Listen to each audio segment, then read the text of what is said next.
तारीख जो है, चूँकि कुछ कानूनी प्रक्रिया जौनपुर में चल रही है, आज एक अविश्वास प्रस्ताव है, उसको लेके रजिस्ट्रार साहब, वो तहसीलदार साहब गए हुए हैं। और बीच में चूँकि 16 तारीख नियत तिथि है, तो बीच में छुट्टियां लगातार हैं।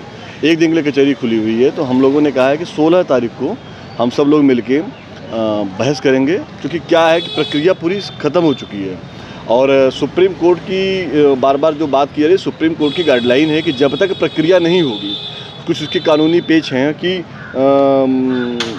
अगर हम उस स्तर से नहीं गुजरेंगे, उस प्रक्रिया के तहत नहीं गुजरेंगे, तो विपक्षी फिर से उसमें दरखास्त डालेगा, फिर दरखास्त पे सुनवाई होगी, फिर दरखास्त पे आदेश होगा, फिर उसके बाद हम मूल फाइल पे आएंगे। इससे पहले हम लोग ये नहीं चाहते हैं कि विपक्षी को मौका मिले और उस पर कुछ और भी दरखास्त पड़े और भी कुछ उस पर आपत्ति आए, उससे पहले कि थोड़ा देर हो रही है, लेकिन निश्चित रूप से न्याय मिलेगा।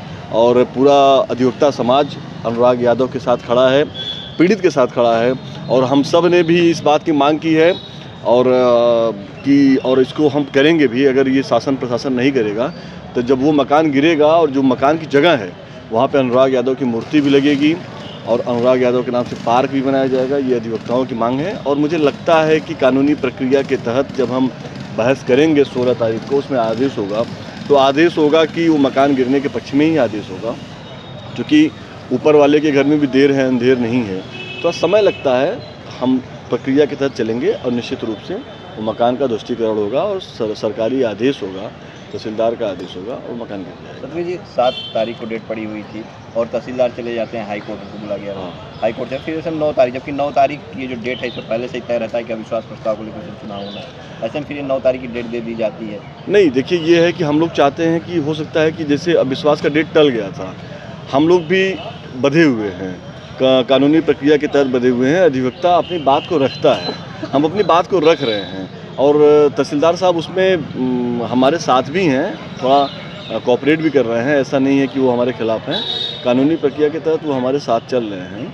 हमें लग रहा था कि जितनी जल्दी हम डेट लेते जाएंगे, हो सकता है कि बातें बन जाएं। देखिए, अभी पुकार हो रही है आपके सामने और भी न्यायालयों में। अगर तहसीलदार साहब को आज वहाँ नहीं जाना होता तो आज बैठते और सुनवाई होती। सुनवाई होगी, सुनवाई में कोई वो नहीं है, थोड़ा देर हो रहा है, लेकिन कोई बात नहीं है। 16 तारीख को हम सब लोग मिलके बहस करेंगे। मैं आपके दर्शकों से भी निवेदन करना चाहता हूँ कि थोड़ा धैर्य बनाए रखें, क्योंकि क्या है कि मैं कमेंट पढ़ता हूँ तो उसमें लोग कहते हैं कि तारीख पे तारीख।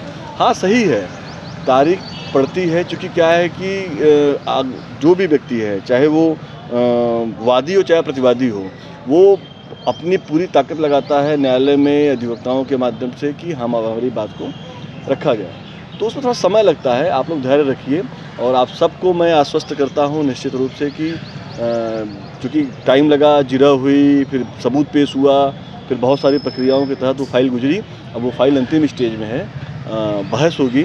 और ये भी है कि हम लोगों ने, सब लोगों ने एक वादा किया था कि हम अनुराग के परिवार के किसी भी व्यक्ति से हम लोग 1 रुपये नहीं लेंगे। तो हम लोग, ऐसा नहीं है कि हम उसको तारीख खींच रहे हैं जानबूझ के। वो चूँकि क्या है, संजोगी नहीं बन पा रहा है कि तहसीलदार बैठेंगे तो निश्चित रूप से सुनवाई होगी तो उस पर आदेश भी होगा। आदेश होगा तो मकान भी गिरेगा, और मकान गिरेगा तो वहाँ पार्क भी बनेगा, वहाँ अनुराग की मूर्ति भी लगेगी, और न्यायिक रूप से हम सब लोग विजयी होंगे। अच्छा सतवीर जी, जैसे तारीख पे तारीख पड़ रही है, तो कहीं विपक्षी को एक समय भी मिल रहा है और समय मिल रहा है उसे? नहीं, वो विपक्षी को क्या समय मिलेगा? विपक्षी अब क्या कर सकता है उसमें? जो भी उसमें जिरह थी, जो भी उसमें सबूत था, जो भी उसमें बहस थी, ये सब कुछ प्रक्रिया हो चुकी है। उसमें अंतिम जो मूल फाइल है, मूल बहस होनी है, वो ही होना है। तो विपक्षी उस पर क्या करेगा? विपक्षी एक है ना कि बकरा कमाई कब तक खैर मनाई, तो वही है, एक कहावत है। तो मैं और अनुराग के परिवार को भी मैं ये कहना चाहता हूँ कि आप निडर रहें, आप धैर्य बनाए रखें। निश्चित रूप से आपके साथ पूरा, मुझे लगता है कि एक जो विपक्ष है, राजनीतिक रूप से जो विपक्ष है, चाहे वो समाजवादी पार्टी हो, चाहे वो कांग्रेस पार्टी, मैं खुद कांग्रेस पार्टी का कार्यकर्ता हूँ, मैं तो घर गया था उनके, ये सब आपके साथ खड़े हैं, आपकी लड़ाई को मजबूती के साथ लड़ रहे हैं। मैं आपकी लड़ाई को भी लड़ रहा हूँ, एक अधिवक्ता के रूप में भी, राजनीतिक दल के रूप में भी लड़ रहा हूँ। तो आप सब लोग निश्चिंत रहिए, और आपका कोई कुछ नहीं कर पाएगा, क्योंकि आप सच्चाई के साथ हैं, आपके बेटे की, आपके भाई की हत्या हुई है, गर्दन काटा गया है। हम सब लोग आपकी आस्था के साथ, आपके विचार के साथ, आपकी सोच के साथ और आपके डर के साथ भी हम खड़े हैं। लेकिन डरना नहीं है, लड़ना है और सब लोग लड़िए मजबूती के साथ। मैं निवेदन करना चाहता हूँ। आपने कहा था कि तहसीलदार के ऊपर कहीं कहीं दबाव है, क्या वो तहसीलदार के ऊपर अभी भी दबाव दिख रहा है आपको? क्योंकि आप कह रहे हैं तहसीलदार सब कॉपरेट कर रहे हैं। नहीं, दबाव, अब आप हमसे राजनीतिक रूप से बात करेंगे तो निश्चित रूप से दबाव होगा, लेकिन अगर आप हमसे कानूनी रूप से बात करेंगे तो न्यायालय पे दबाव किसी का नहीं होना चाहिए। लेकिन जिस तरह से संवैधानिक संस्थाओं पे वर्तमान सरकार, भारतीय जनता पार्टी सरकार का दबाव है, सुप्रीम कोर्ट के 5-5 जज खड़े होकर सामने कहते हैं कि हमारे ऊपर खतरा है, संवैधानिक रूप से हमारे ऊपर दबाव है। तो जब सुप्रीम कोर्ट के 5 जज सामने खड़े होकर सड़क पे आके बात कर रहे हैं तो बात में तो कहीं से दम है कि राजनीतिक रूप से भारतीय जनता पार्टी और नरेंद्र मोदी किस तरह से संवैधानिक संस्थाओं पे लोकतांत्रिक रूप से कुठाराघात करने का प्रयास कर रहे हैं। लेकिन मैं आप सबको आश्वस्त करता हूं कि जो काली कोट हमने पहनी है ये न्याय का प्रतीक है, और इस न्याय के प्रतीक के माध्यम से मैं आपको आश्वस्त करता हूं कि अनुराग यादव को न्याय मिलेगा और अनुराग यादव के ऊपर किसी भी तरह से दबाव, उनके परिवार के ऊपर दबाव नहीं होगा। और तहसीलदार महोदय के कोर्ट में जब बहस होगी तो पक्ष में फैसला आएगा और वो मुंह चुराता हुआ मकान गिरेगा और वहाँ पे अनुराग की मुस्कुराती हुई फोटो लगेगी। मामला चल रहा है उसमें लगातार तारीख पे तारीख पड़ती जा रही है, इस पर आपका क्या कहना है?